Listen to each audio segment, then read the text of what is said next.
नमस्कार दोस्तों, स्वागत है आपका कुछ किस्से के इस नए अंक में, जहां मैं हूं आपका दोस्त अभिषेक, इतिहास में घटे एक और रोचक किस्से के साथ।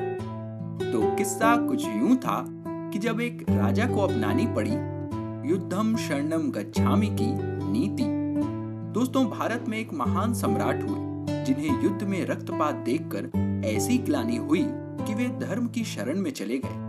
फिर उन्होंने बुद्ध की शरण में जाकर गुनगुनाया, बुद्धम शरणम गच्छामि, धम्मम शरणम गच्छामि, संघम शरणम गच्छामि। ये उस राजा की युद्ध से धर्म की ओर यात्रा थी, जिसका नाम था अशोक। किंतु आधुनिक भारत में एक राजा ऐसा भी हुआ जिसने धर्म से युद्ध की ओर यात्रा की।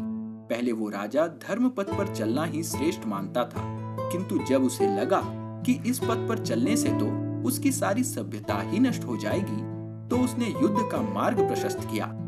वे राजा थे नेताजी सुभाष चंद्र बोस। जी हाँ दोस्तों, नेताजी के बचपन का नाम राजा ही था और बड़े होकर भारत की आजादी के लिए उन्होंने दक्षिण पूर्व एशिया में आजाद हिंद फौज की स्थापना की। वस्तुतः नेताजी धर्म के पथ पर चलकर भारत को स्वतंत्रता दिलाना चाहते थे। यही कारण था कि उन्होंने राजनीतिक धर्म को अपना ध्येय बनाया और कांग्रेस के साथ जुड़कर अंग्रेजों के खिलाफ मोर्चा खोला।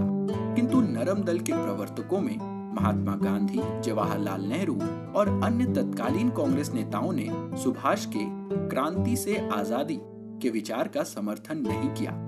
नतीजतन सुभाष ने लुंज पुंज धर्म का पथ छोड़कर कृष्ण के पथ पर चलते हुए कर्म और युद्ध का रास्ता अपनाया।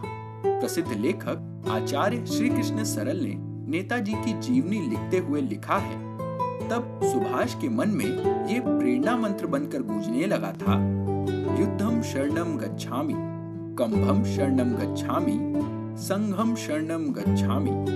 अर्थात अब युद्ध की शरण में जाना ही एकमात्र उपाय है।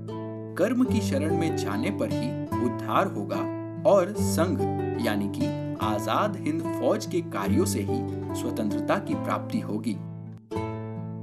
दोस्तों, सुभाष बाबू से जुड़े ऐसे ढेरों किस्से हम आपको सुनाते रहेंगे, लेकिन आज का किस्सा बस यहीं तक। अगर आपको ये और हमारे पिछले किस्से पसंद आ रहे हैं, तो इसे अपने यारों दोस्तों के साथ जरूर शेयर करें। अपनी प्रतिक्रियाएं हमें कमेंट्स के जरिए बताएं और अगर इसी तरह के और भी रोचक किस्से आप सुनना चाहते हैं, तो हमारे चैनल कुछ किस्से को फॉलो या सब्सक्राइब करें और नोटिफिकेशन जरूर ऑन कर लें, क्योंकि अगले किस्से में आप जानेंगे कि किसको पसंद आई थी इंदिरा जी की वो खास राखी।